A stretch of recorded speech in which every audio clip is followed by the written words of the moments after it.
Hey everyone, Mikki here. You're listening to Mikkipedia.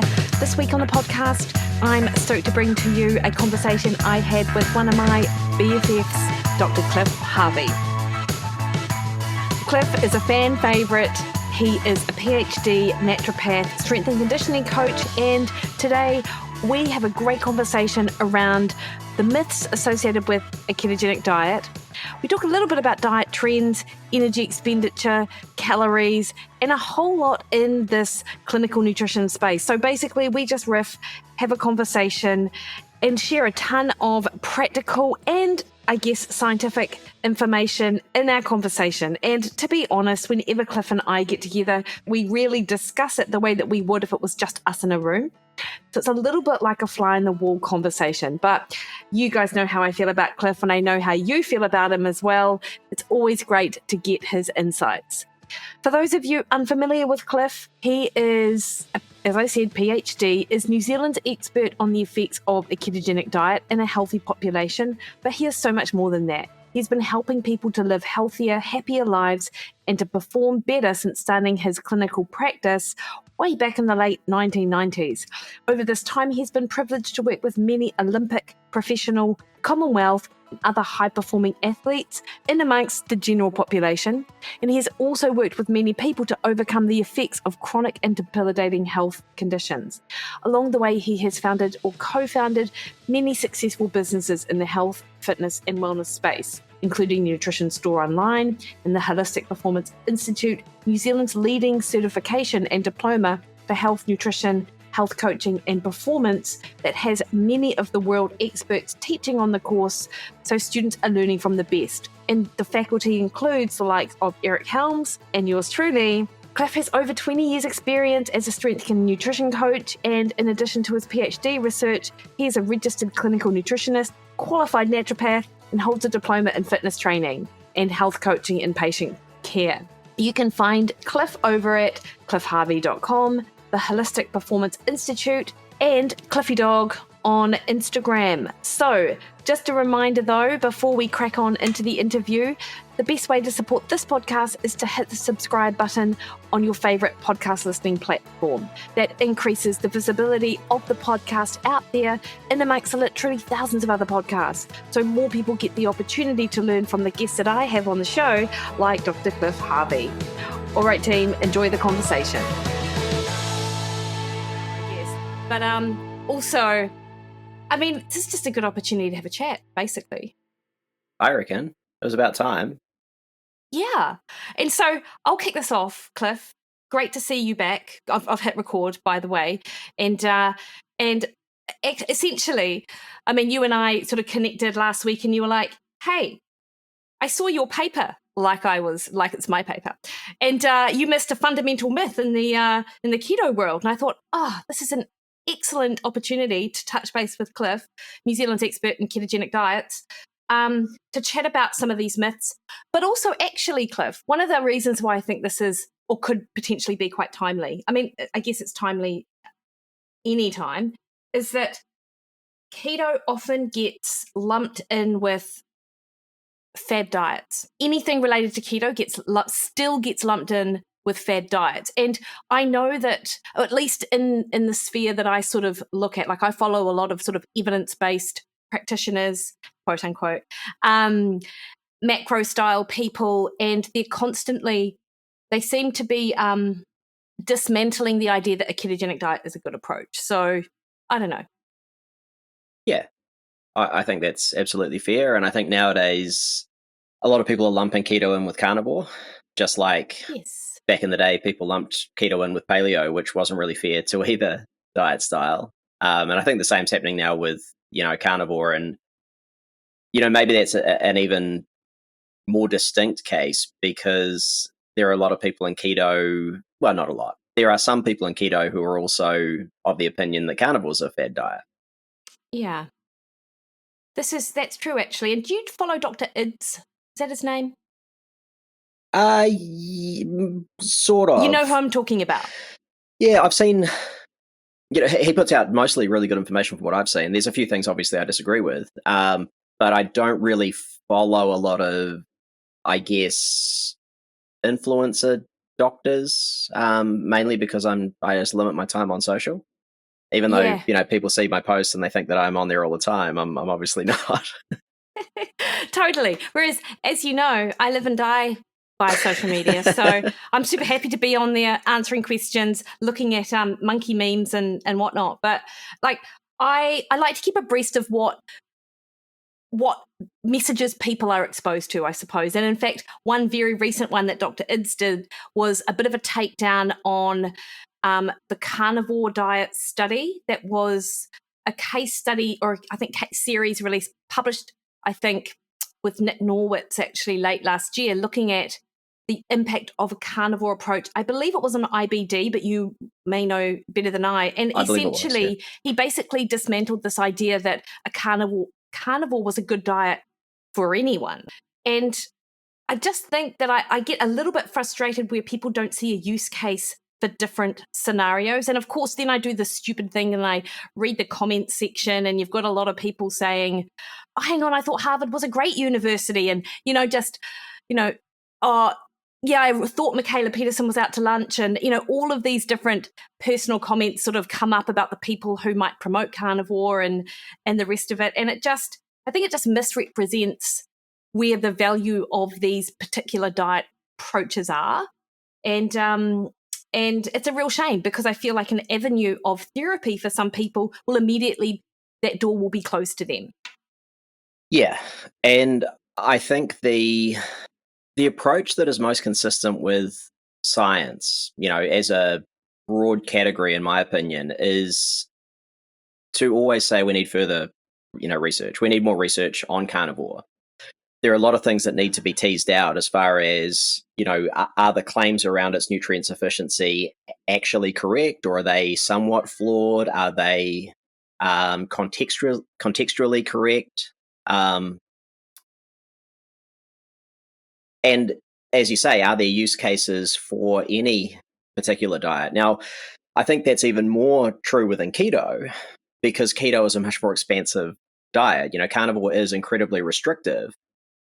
And I guess one of the questions that I ask and many others ask is that while it appears to have benefits for people based on case evidence, number one, we need to explore that further and see whether that is an aberration, whether there is consistent use, case for those types of diets. But more importantly, does it need to be that restrictive? And, I'm not, as you know, one of these people who's like, moderation is the key to everything, because behaviorally and psychosocially, that may not be consistent with the person. But there's also a case to be made for a wider compendium of food generally being more helpful for a lot of people. Yeah. Now, I think one of the interesting things is that for those use cases, we really need to explore why it might be working, and then, do the provings, if you will, for that. And interestingly, it's an area of research that I'm just kickstarting now in the realm of, as you know, it's a sort of pet project of mine, systemic nickel allergy syndrome. And one of the hypotheses that I'm starting this research off with is that perhaps a carnivore diet works for some people, particularly for gastrointestinal or cutaneous expressions, because it's by nature a low nickel diet. When we consider that the prevalence of systemic nickel allergy syndrome might be a lot higher than what we previously thought, it's a compelling hypothesis. It doesn't mean I necessarily believe it yet, but it would make sense that someone who did have a systemic nickel allergy, if they're going on a carnivore diet, it's going to be low nickel. So they're going to see improvements. I think we could probably say that based on the research already.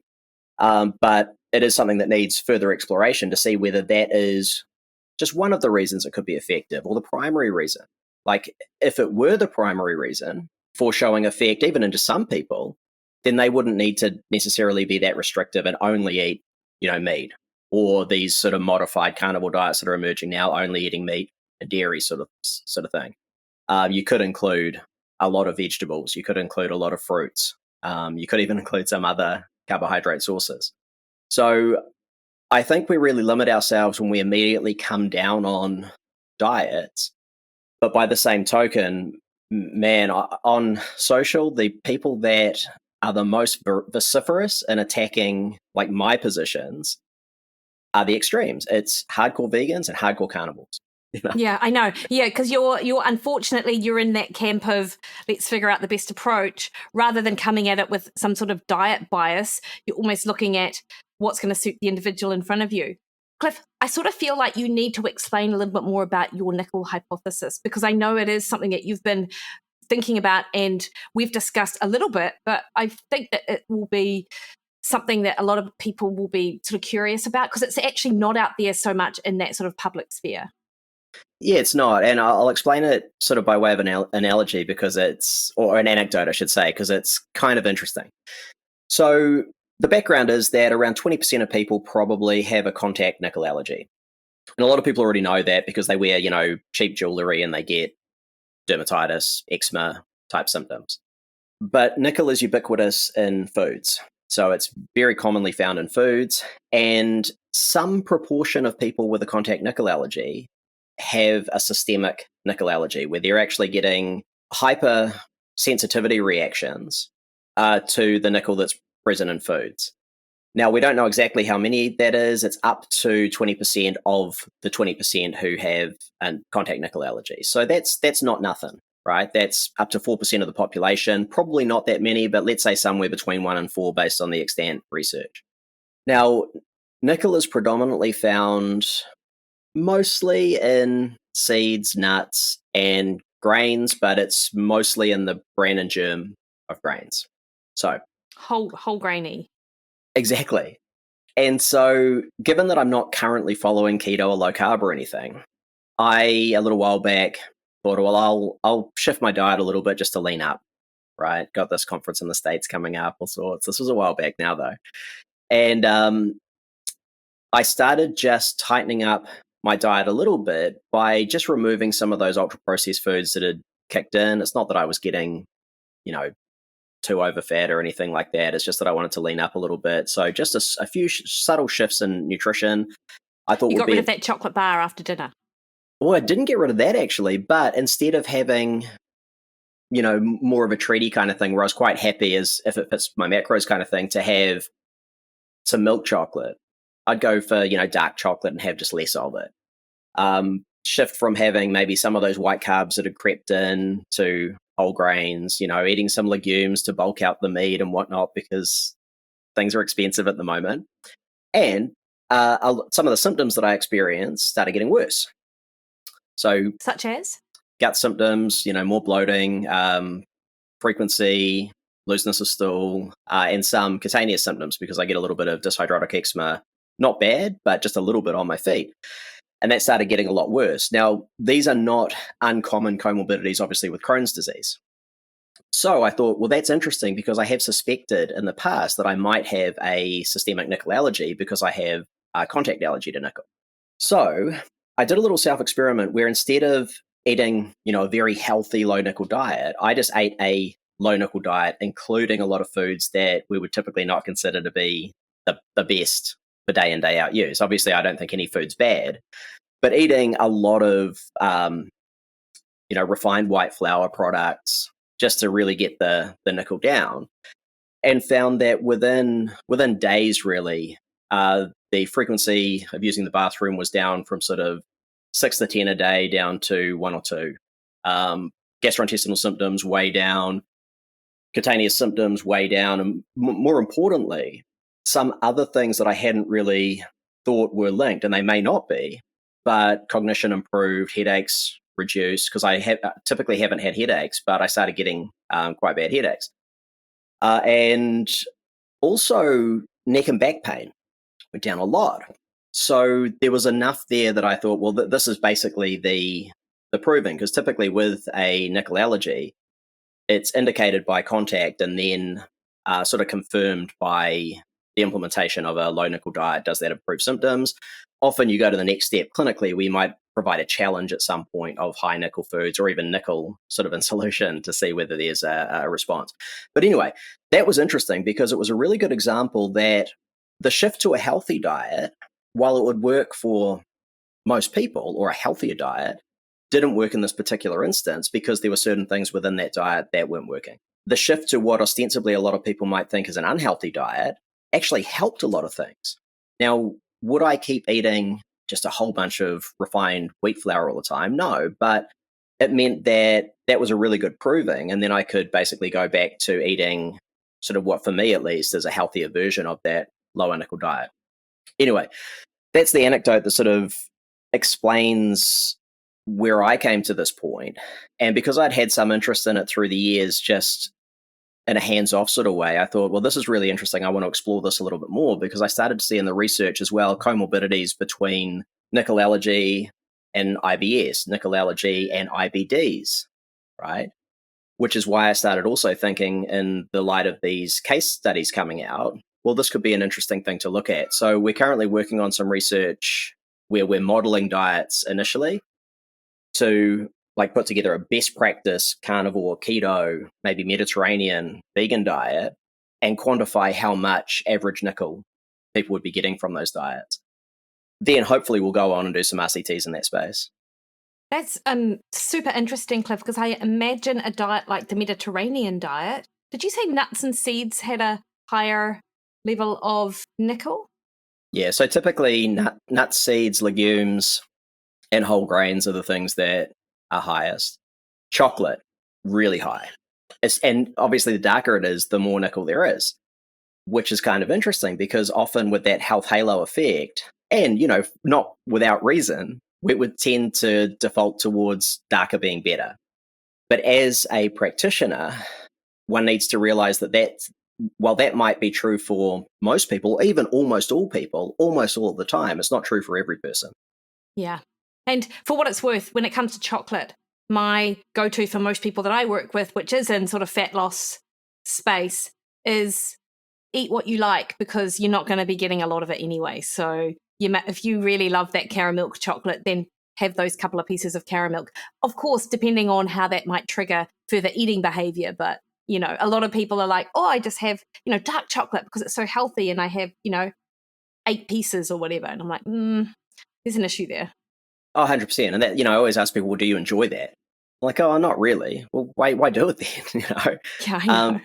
But there are so many nuances within people's psychosocial approach to food. That's something that we also miss when we're really into a diet, you know, that others might call a fad diet, because we think that it's all about the food. But it's not really much about the food, to be honest. You know, it's about food environment, and it's about how we interrelate with that. And, you know, as you know, when we looked at, this was our research, wasn't it? Yeah, it was the research that we did together for my master's. Huh. You know, the qualitative paper that we put together, where it seemed like we had those quite distinct behavioral approaches to nutrition, where some people tended to be moderators, others abstainers. Yeah. Like, to put it in this context, your moderator probably could be happy and completely satisfied with 4 squares of dark chocolate after dinner. Great. Whereas the abstainer type, they're probably not going to be satisfied by that, but it might also trigger, you know, additional eating. They might be better off just abstaining most of the time and then having it as an occasional treat. And maybe an occasional treat where they really freaking go for it, you know.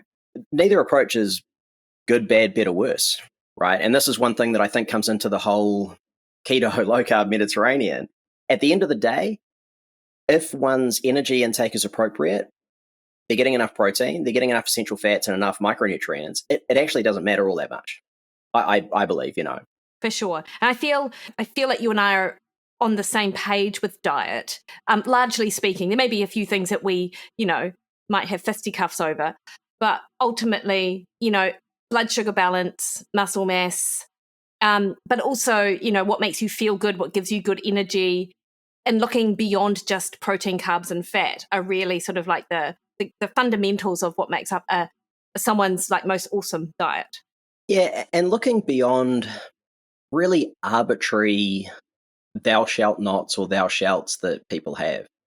You know, it drives me up the wall when I see these, you know, articles from newspapers and pop science type outlets where it's something like, I saw one the other day, the headline was, "This is the time that you must eat to be healthy according to a dietitian. And it was basically saying you have to have breakfast before 8:30. Like, it doesn't matter. If that's great and that sets up good dietary patterns overall, eat whenever the fuck you want, right? If you don't feel hungry in the morning and maybe not having breakfast helps you to sustain an appropriate energy intake, then fast through the morning. Who cares? And people will debate about the nuances of early versus late feeding based on clinically meaningless effects that aren't translatable to individuals. And we'll do it all the time for everything. 100%. Right. Small changes in timing, frequency, all this kind of stuff. It just doesn't matter when people are getting what they require and not too much over a time frame. Do you know, you'll know my beef with what fasting can do for some people, because you might see this in your practice as well, is that people think they're using it as a bit of a calorie control tool, not recognizing that their overeating later in the day comes from the fact that they're not eating earlier in the day. Like that's something that I see, but not in everyone, for sure.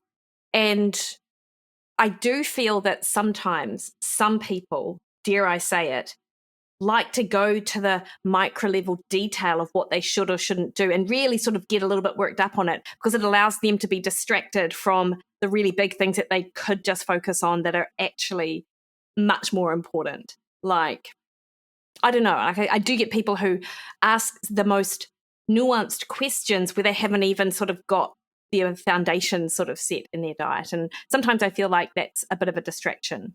Yeah. And, I had this discussion with Dr. Joe Klimczewski at the last Sports Nutrition Association conference, because he brought up a very good point that behavioral strategies have actually not been very effective for eliciting weight or fat loss. So with that defined output. And he was completely right when you're talking about the sort of intuitive eating, healthy at every size type movements. They have very positive outcomes for people's psyche, psycho-emotional state, etc., but they typically don't help with the progression of, say, metabolic disease. But there was one exception that I brought up, and that's in the research looking at mindfulness. And there are a number of studies where they compare a weight loss intervention, dietary weight loss intervention, to mindfulness. And the mindfulness group tends to do pretty damn well, sometimes achieving greater weight or fat loss than the diet group. Now, some people would say maybe the diet group's intervention wasn't all that good, but I would say that if it's a calorie-restricted diet, it's designed for weight loss. It doesn't really matter what else is involved with it. It should elicit fat loss. Now, did they stick to it? Adherence is always an issue, but the fact still remains that people doing something that is non-dietary to have a better psycho-emotional state, having a better capacity to create a psychosocial environment that is more conducive to health, that's a really important finding. And it goes to show that it's not just all about the food, it's about the psyche and the environment in which we have our interrelationship with not just food, but other elements of health.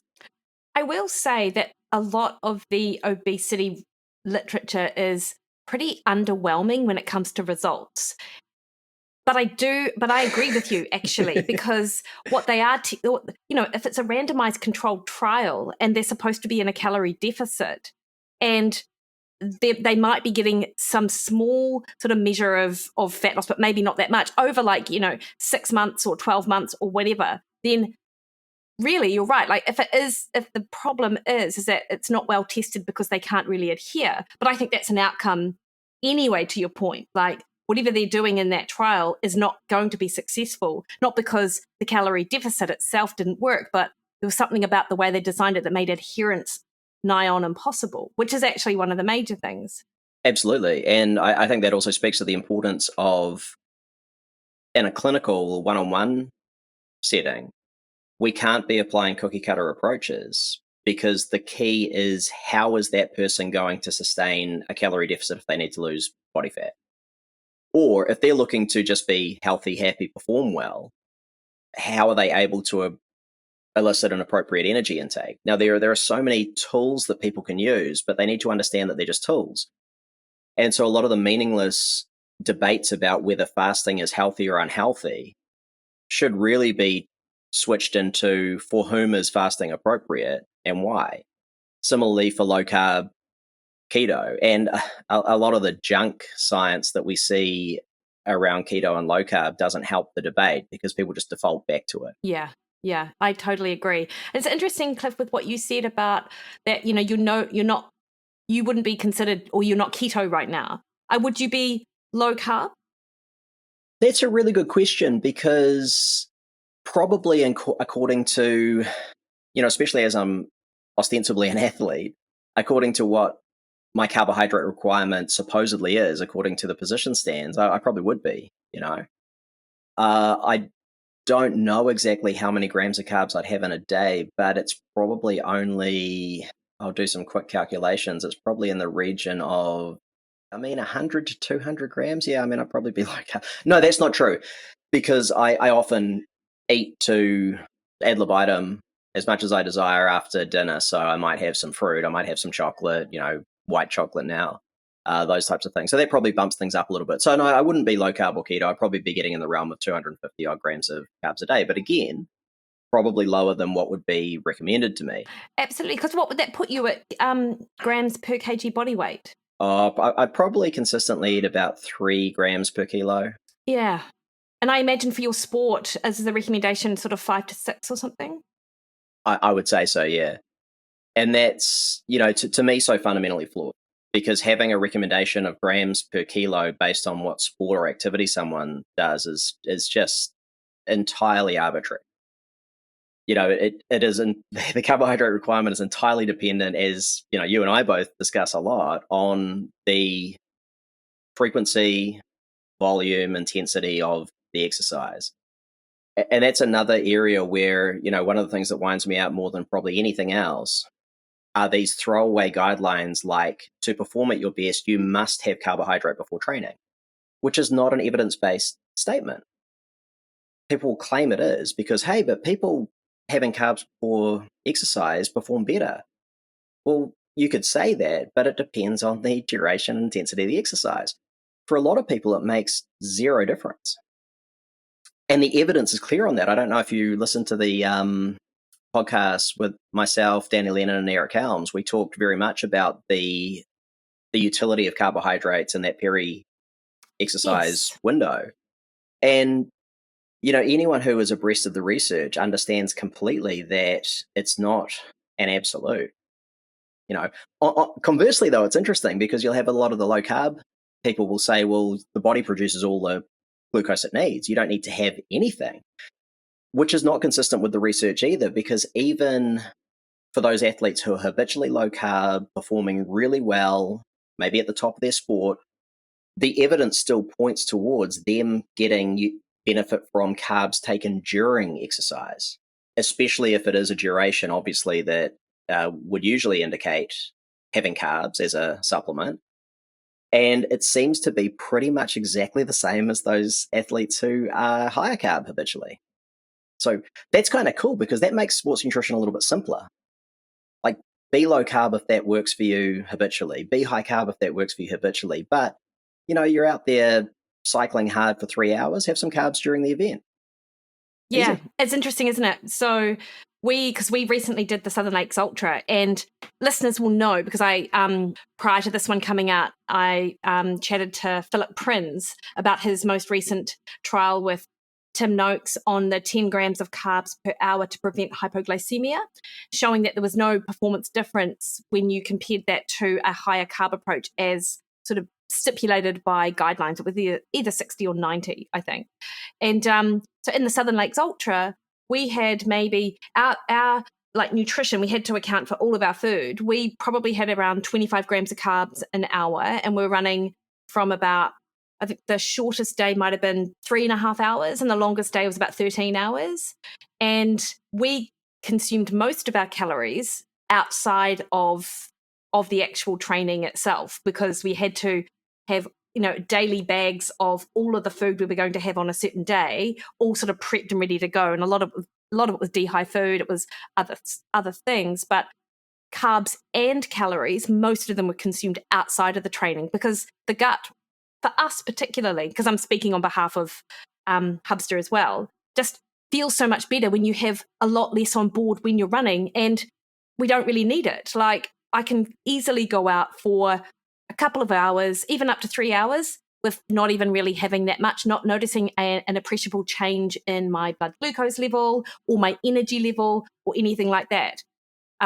Beyond that, I need something, but it's just so individual, Cliff. Equally, though, you know that we've been in this sort of low carb space. Like, Hubster's been in the low carb space since after he met me in 2017. And then prior to that, we were sort of like hanging out in 2012 doing a similar thing. And of course, you before that, back in 1893, you were low carb. So, I mean, we've been in the trenches for a while. And I mean, I still dig low carb.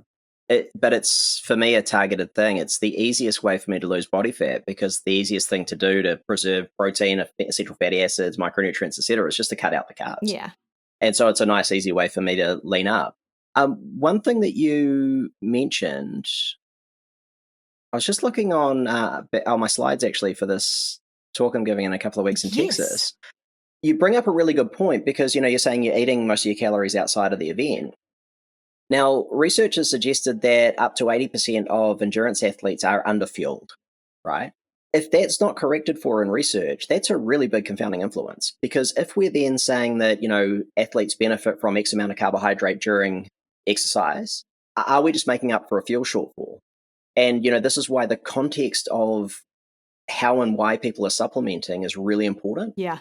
And I don't think it's typically taken into account enough. So, again, we sort of default to that position of, what is your total energy intake like across the board? Are you getting enough protein? Are you getting enough essential fatty acids? Are you getting enough micronutrients? Then, in terms of the fuel provision, man, that differs per person or per athlete a lot. And as you know, when I'm now, if I'm coaching anyone and they want to track, apart from a few like really high level athletes I don't even worry about carbs versus fat. I say, beat this protein intake per day, be within 10% or so of this energy intake. How you get there, I don't care. Yeah. Do you find that the people you work with are like initially unsatisfied with your loose recommendations, because people want numbers and they want targets, not sort of thinking about actually what a challenge it could be for them to actually do that, macro Tetris? Mostly no, and that could be a function of, exclusively no. And I think that might be a function, though, of the clients that I have typically know and understand how I work, and they like to have, like me, enough structure to get results, but within that enough freedom to not have to stress too much about it.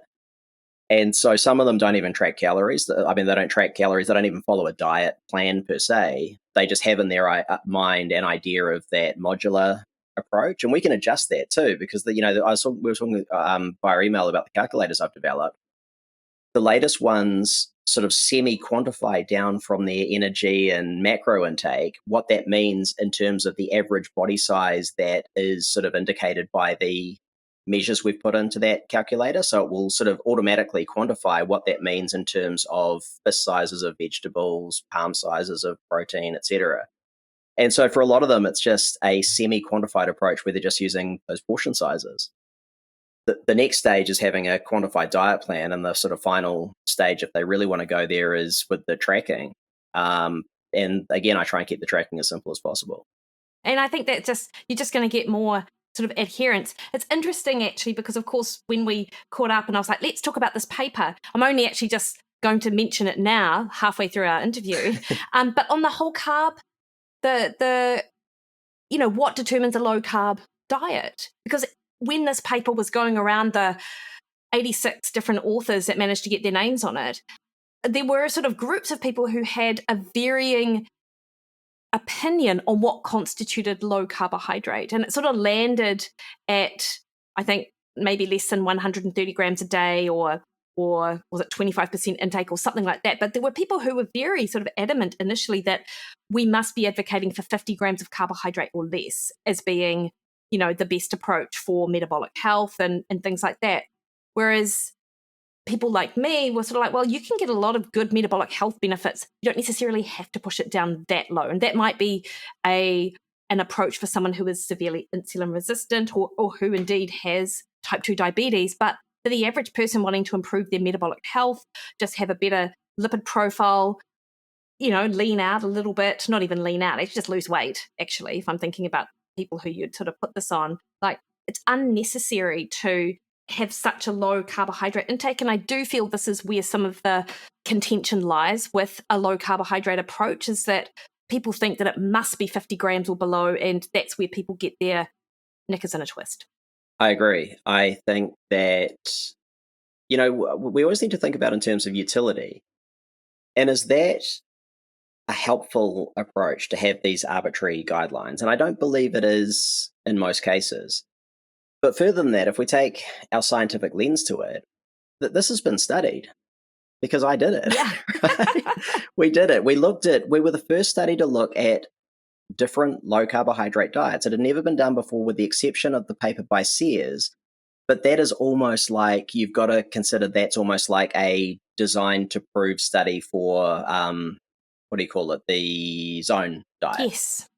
So that sort of low carb diet, we wouldn't necessarily consider to be low carb either, right? So we compared, obviously, a 5, 15, and 25% calories from carbohydrate diet.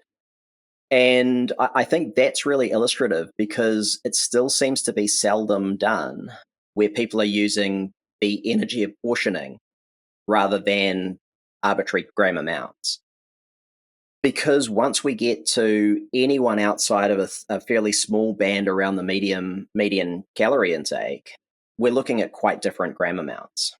If you have, I've had endurance athletes who are achieving nutritional ketosis consistently, eating 250 odd grams of carbs a day. It's because they have such a high calorie intake generally. Plus, they're usually metabolically efficient and insulin sensitive and all sorts, so they, achieve ketosis very easily. So I think that those, debates about where a keto diet is, where a low carb diet is, are not helpful. They're not scientific. And at the end of the day, any diet that elicits ketosis is a ketogenic diet. 100%. Ketogenesis is a physiological state. It's not a diet. Exactly. And to your point as well about what is going to be of benefit to the average end user, I will seldom have people measuring like carbohydrate intake if they want to be on a low carb or keto diet. Initially, we just avoid obligate carbs. Like it's easy, right? And I don't get them worrying about it, because I feel that where people do, now this is where I get in trouble with the carnivore crew. I don't want people to be worrying about it to the point where they begin to exclude green vegetables, or, maybe having some berries with a salad or something like that. I really want to have as much nutrient density within the diet as possible. And I'm quite the advocate for vegetables, berries, if people can tolerate it, or not even tolerate it, but if it's appropriate for their diet, fruit, and then it sort of begins to expand from there. I guess it's, to some degree, it's like the carbohydrate appropriate diet redux, right? It's sort of the newer iteration of that, where there aren't any bad foods. There's just what's appropriate for you. And most of that's psychosocial, not physiological. And it's interesting when you mention, get rid of the obligate carbs, because even if someone were to say, have some potato at lunch, have, some sweet potato at dinner, maybe have a piece of fruit with some, and then they've got like green vegetables or whatever, actually across the board, that's still a pretty low carbohydrate diet if you were to do the numbers on that, because those types of carbohydrate foods are also fairly water-based. They've got a bit of fiber, and it's actually hard to get the bulk carbohydrate from things like that, as opposed to, say, a cup of rice has 60 grams of carbohydrate, cup of cooked rice. Yeah, and that's a really good point, because a lot of my clients, and myself, as well, don't eat a lot of carbs during the day because they simply don't want to, and they don't feel as good, I guess, if they have a big carb-heavy meal, say, at lunch.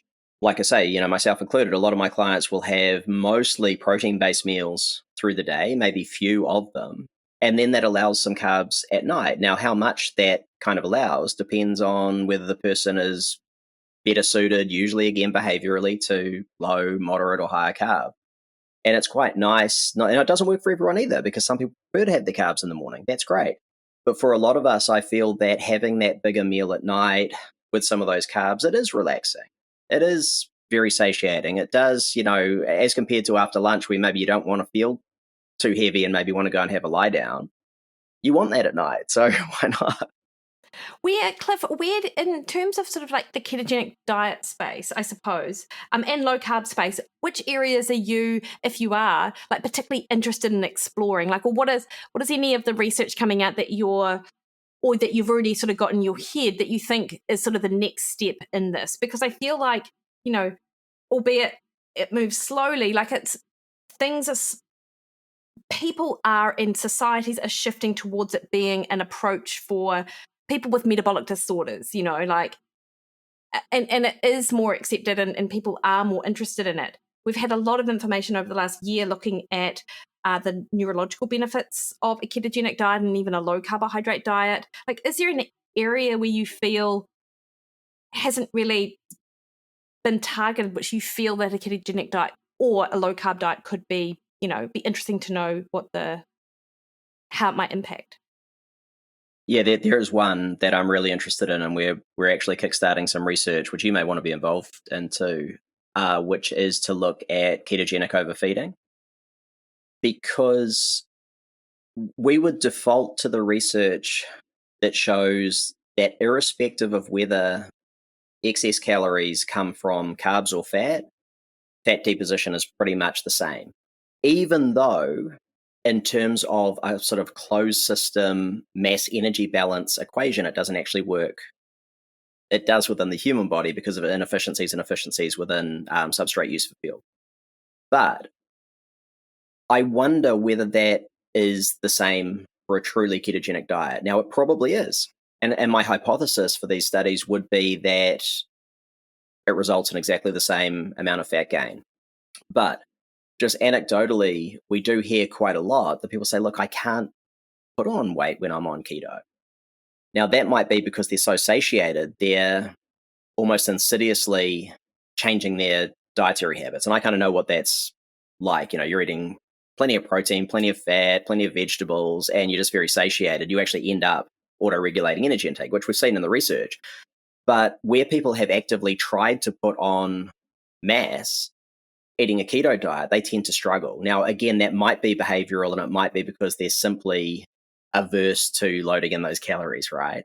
But maybe there's other stuff going on as well. So that's something that really needs to be explored. And, like I say, I'm really hopeful that we'll get cracking into that in the not too distant future. Yeah. That's nice, because I think, was it Jose Antonio has run a few protein overfeeding studies to see, what impact that has on weight gain, and it's quite favorable, as I remember. Yeah, I think the sort of balance of evidence is that overfeeding with protein, all things remaining equal, doesn't really predispose to fat gain. So that's a cool finding, right? Because that's a really important thing when it comes to not just the physiological, but the behavioral side of nutrition. And it goes to show that, on one level, a calorie is a calorie, and that calories in, calories out is immutable, as it relates to the first law of thermodynamics and how that affects mass gain, mass loss. But it then speaks to the nuances within that, where substrate endpoints, storage versus use versus excretion, etc., are all really important when it comes to what actually makes impact for people. And so, for that reason, I've always been a big advocate for probably higher protein intakes than most people have suggested, especially in the keto realm. Yeah. There was probably, I'm going to say 3 to 6 months where I got swayed the other way because people were saying, protein's bad. And it never sat right with me. And it was sort of an aberration when you consider I had been an advocate for a higher protein, I guess, version of a ketogenic diet for 20 odd years, and have been again for probably the last 10 or 15 years. And I understand that looking at carbohydrate overfeeding initially in the studies that have measured it, like it was short-term overfeeding with carbohydrate, it should just increase your thermogenic rate and you increase energy expenditure. I can't recall the timeline with that. So it might only even be like 24 hours overfeeding or something like that. Because ultimately, like if you do that too many days in a row, that is not going to end well. No, certainly not. But, again, it provides the context of how does the body seek to modify its activity. And, obviously we've got a real interest in feeding kids, right? It's really interesting in that area because we really do see the impact of externalizing control versus having intrinsic motivation and autonomy, whether that is conscious or more so autonomic and physiological. Because the more we remove that autonomy, the more likely it is that we will develop poorer habits around food. Yeah. What I'm really getting at there is that if, for example, you have kids able to eat what they want when they want, but it's from a compendium of good, healthy foods, they'll get what they need over time. The more we try and externally control that food, the more they almost doubt those signals they're getting. And I think a lot of us as adults have developed those sort of patterns where it's all about a sort of top-down approach and we're not paying enough attention to the bottom-up physiological drivers. Now, that's a little bit different to intuitive eating because I think that's somewhat flawed because it's not as if, hey, I feel like eating ice cream every day, I'm going to do that. We still need to create structures, but let's say we've made ourselves like kids and just had most of the time, especially in the home, just good, healthy foods, meat, vegetables, dairy, etc. They're available, and we kind of just went for it. Maybe we'd end up eating pretty much what we want. What we need, because we're going to auto-regulate pretty effectively. Well, it's interesting because I've been having conversations with people in my group, and they're like, we're coming at the end of our sort of 8 weeks of sort of coaching together, and they're like, I just, I've been focusing so hard on my food and diet, and I've seen really great results, but how am I going? I don't know how I can continue to have such a focus and be really rigorous around what I do. And I'm like, I 100% understand that because you've had decades of this auto-regulation you haven't even been aware of a different way to eat. And so some of the skills you've learned over the last 8 weeks, they are still skills that you need to actually put in place. But ultimately, you will get there. Like, it just takes time. Like, it takes time to be in this place where you don't have to think about what you're doing in food because actually you've developed those skills to shop for food so you've got good healthy food available. You sort of know what cues that your body is giving you with regards to your appetite and your energy, and you have a whole heap of resources that you've gained from the sort of the learning experience of doing the program to sort of put together a meal that you know is going to support your goals. But it just takes time to trust that, and that's not going to happen over 8 weeks or 12 weeks or maybe not even 6 months, but you do get there because at some point in our lives we've gotten there, like we, and just for us as, I guess, professionals and as people who are interested in the area, it's probably just happened like, I don't know, 10 years earlier than everyone else that I'm working with. So it just feels second nature now. Absolutely. I think it comes down to finding those tactics that work enough so that you can have freedom within structure. Because I think that's everyone craves freedom, but the idea of a fairly arbitrary and absolute freedom, we all know, is just non-existent. And most of us would, I think, agree that we need to have some constraints on freedom for the greater good, whether that's societally or within our own physiology. And that's why I love ideas like, that modular approach to creating meals. It's just so easy for people to conceptualize. It's why I have no problem with people having a treat meal, because if that's the thing that allows them to be consistent the rest of the time, great. If people are more moderators, then they can probably do those things more frequently. It's just all about finding whichever tactics work. It's why I've got no problem if someone wants to drop a meal out, because that's the way that they achieve energy balance. Fantastic. Conversely, the undereater who's been doing it because they've been told that fasting's some magical panacea for everything, and they're undereating, add a meal back in. Yeah.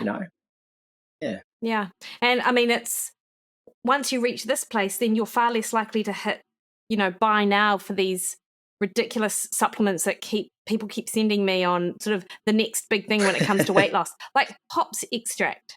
someone just asked me about that today, where there was like, pay $300 every 3 months for these drops and your appetite's suppressed and you get to lose weight. And people who feel like they haven't yet reached that approach that really suits them, there's a bit of desperation. This is why these things kind of work, because people will buy them.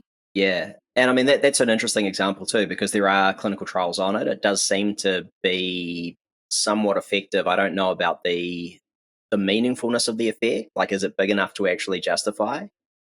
Probably not. But is it going to help someone to, over the long term, develop habits of health and or performance that are really effective? And I highly doubt that. And, I think we talked about this last time, I've really cut back over the years, I guess, on the supplements that I take. Most of it was because I just enjoyed, trying to muck around with stuff and see whether it gave an effect. But I think I'm getting to a point now where, especially with how expensive everything is, I kind of know what works, and it's more about all of those various foundations of health, of which food is just one part, and supplementation obviously is only a small part of that as well. For what it's worth, I dived into the literature after looking at that hops extract, and pretty underwhelming on the human side. Preclinical trials looked sort of promising, but ultimately, I agree with you, actually, Cliff. If spending $300 every 3 months was enough of a motivator for you to also get into the gym, look at your protein, moderate your meals, and develop these other skills which are long-term, amazing. And you've got that money, spend it, because that could be worth it. I personally would prefer to spend $300 every 3 months on actual hops, as in craft beer. Yeah. That also makes me adhere to my other diet sort of skills and behaviors, so I then get to enjoy beer as part of my moderate diet approach. Oh, definitely. Yeah. Absolutely. I follow an LC plus B diet, like a low carb plus beer diet. Hey, that was a running joke years and years ago. especially when I moved up to Canada, we would say that all the time. We get our carbs from beer. Yeah. So yeah. It wasn't just a joke. We kind of did. We ate meat and salads and stuff like that, and then had a couple of beers every day, which I wouldn't do now. I don't think a couple of beers every day is conducive to health, but hey, we were young. Hey, well, for what it's worth, that's exactly what we do in the weekends when we go out, we long run, and then we have more carbs. But also those carbs do mostly include like 1.5 craft beers, which is which I love, actually. Like I feel like that's a real balance in terms of everything else that I've got that I do in my sort of diet and exercise. Well, yeah, and it's, jokes aside, it's an interesting idea too, because there's so much vilification of particular foods, right? And let's take sugar as the prime example. Sugar is bad for health, right? But let's assume that someone is getting the protein, essential fatty acids, and micronutrients they need, and they're getting plenty of fiber. If even more than the recommended amount of their daily energy comes from sugar, is that necessarily a problem? Like, I would say, based on the evidence now and based on experience, I would say no. Maybe something else is going to come out which will tell us that it's uniquely dangerous or whatever. But I can't see that based on what we know right now. There's an interesting conundrum in there, though, because you'll see a lot of the evidence bros posting, sugar is not inflammatory, sugar is not addictive, sugar is not bad for health. Those things can all be justified with research, but conversely, the idea that sugar is inflammatory is based on the research. Now, why is it inflammatory? Probably not so much just because it's present in the diet of an athlete who's eating an energy-appropriate diet and getting all the other stuff, more so that it is driving poorer food behaviors in people who are eating ultra-processed foods, and it's not very satiating, and those sugar-containing foods are driving the consumption of more, et cetera, et cetera. So I don't think we can ever have these, throwaway sort of comments that are almost like a gotcha. Sugar's not inflammatory, and here's 3 studies that support my contention. Look at the context and look at the nuance, because we need to look at dietary patterns and habits of health rather than just the isolationist, this is bad. Same thing that could be said for saturated fat. A lot of these people who are sugar apologists will also say within the same breath, but limit your saturated fat to less than 10% of your calories. It's not and even if we have meta-analyses suggesting that saturated fats are independently associated with X or Y, I don't believe it's strong enough because the evidence is so inconsistent, right? I don't know if you remember this, but I reanalyzed data from one of our studies, and there was no effect on LDL, cholesterol, anything from fairly large increases in saturated fat across 12 weeks in the context of a low-carb diet. Now, does that mean there's no effect? No. But it does show that there's inconsistencies in the research, and we haven't yet teased out what the impact of saturated fat in the context of an otherwise healthy diet is. We haven't teased out necessarily, well, we kind of have the long-term effects of low-carb or ketogenic diets, which is something that you and I have discussed before. A lot of people will default to the idea that, well, studies show that low-carb diets are associated with increased mortality risk. They're not low-carb diets. They're diets that have 35, 40, 45% of the calories from carbs. And when population data is adjusted for dietary quality, we don't see any effect. So what we're basically showing with all of these studies is that shitty diets are shitty diets and good diets are good diets. And it doesn't really matter whether it's a keto diet replete with vegetables and healthy stuff or a Mediterranean diet that's replete with vegetables and healthy stuff. It's pretty much all the same because it's filled with healthy stuff. I've sort of landed on, and I think you're probably here too. I don't mean to put words in your mouth though. So the final thing I just want to ask you is, are you a proponent of actually the most toxic thing in the diet is likely the calorie? And if you eat in excess of your calories, this is where a lot of the foundation for poor health sort of starts from. Equally, you're about to do a study on overfeeding, so it'll be interesting to see whether that is true in the context of a keto diet.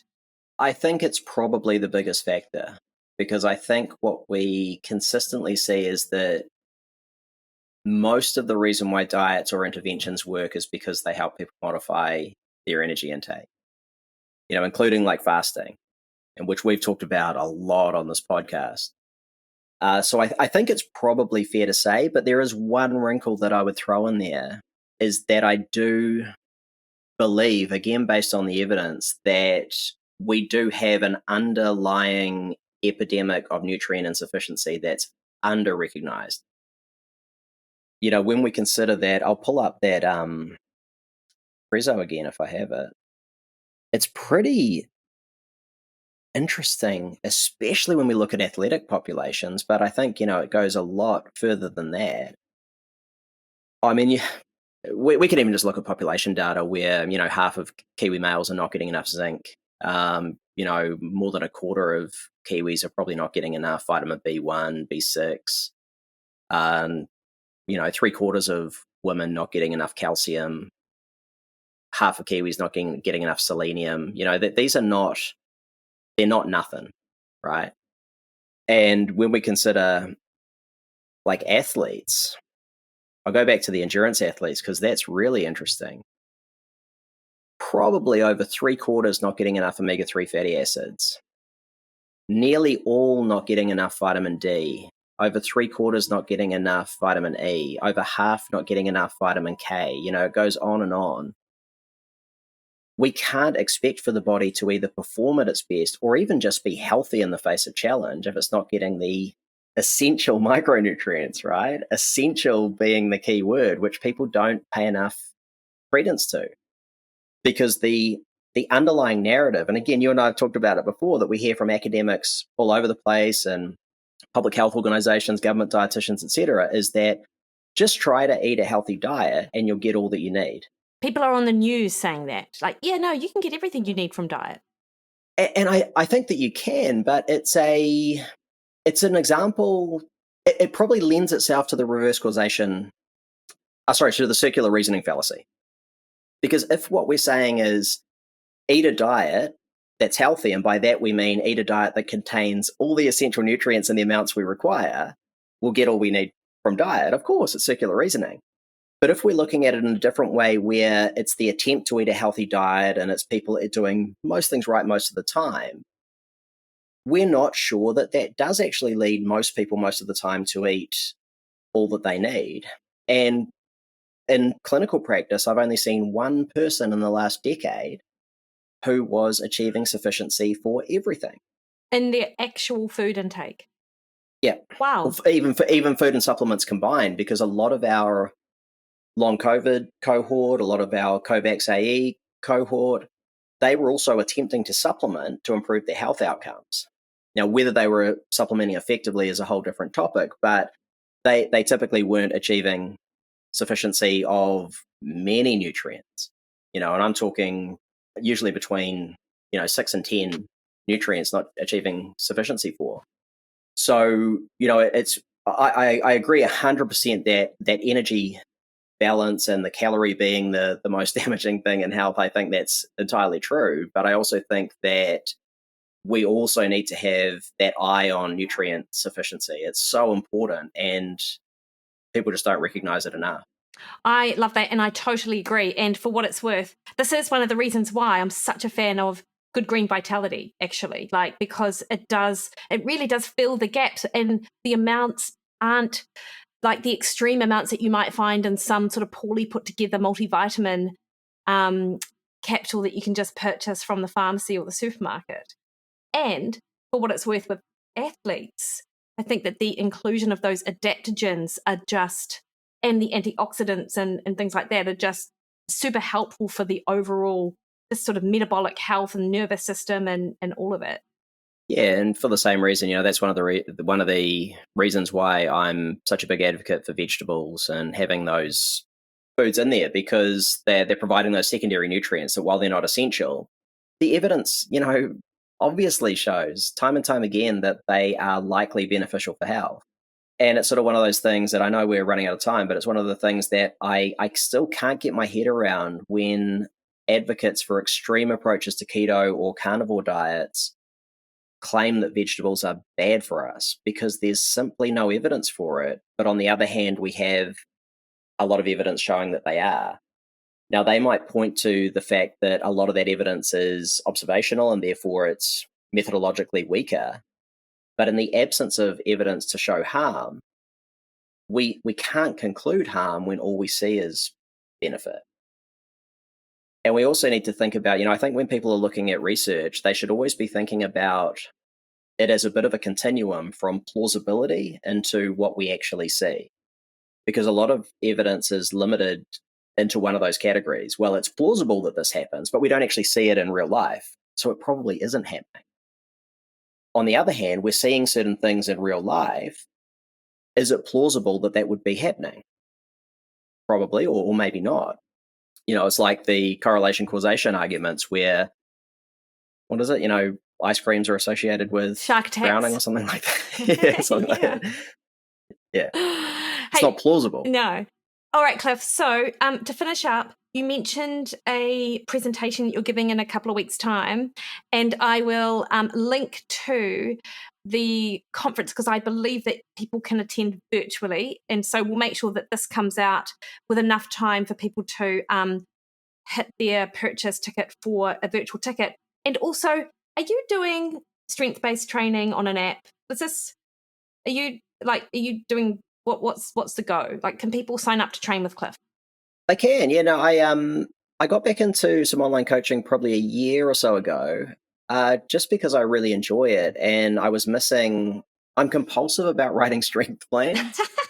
I love doing it, so I thought, well, I'll write one a month, put it up there, and it's basically the program that I'm using at the time. So it's very much based around a minimalist approach to strength, for the time poor sort of person.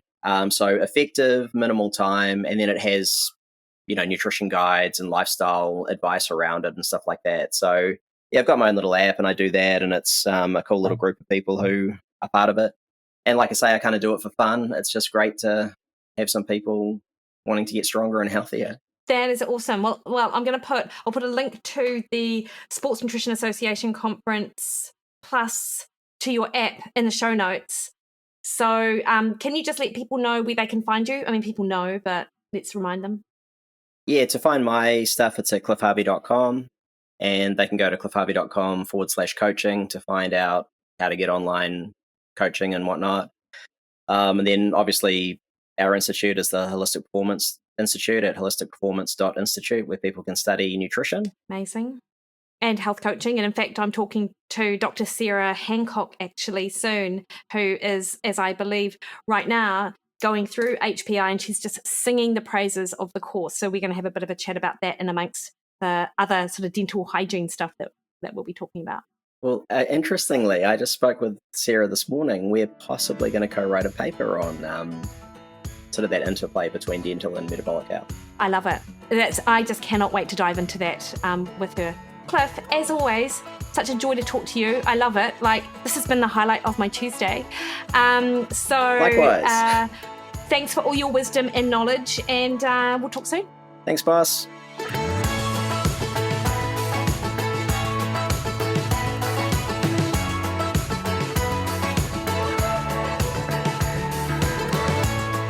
Alrighty, hopefully you enjoyed that. Love chatting to Cliff, and this really is just a great excuse to jump on and chat to my mates. And in fact, when I started the podcast, one of the friends that I have in Dunedin, who is I think one of the best lecturers out there, Aidan Summerfield, said to me, "Mikki, you just want to do this to chat to your mates." And he is not wrong. Speaking of experts, next week on the show, I speak to cardiologist Matt Budoff about the effects of a ketogenic diet on heart health. He is one of the researchers in this space, super interesting. I also have my vegetarian webinar coming up next Wednesday. That's Wednesday, April 16th, 7 p.m. New Zealand time. If you're a vegetarian, if you want to optimize your protein intake and also learn about other nutrients that are super important, this is the webinar for you. Put a link in the show notes to that. But if you've got any comments or questions, as always, hit me up. I'm on Instagram, Threads and X at Mikki Williden, Facebook at Mikki Williden Nutrition, or head to my website, mikkiwilliden.com, where you can sign up to that webinar. All right, team, you have the best week. See you later.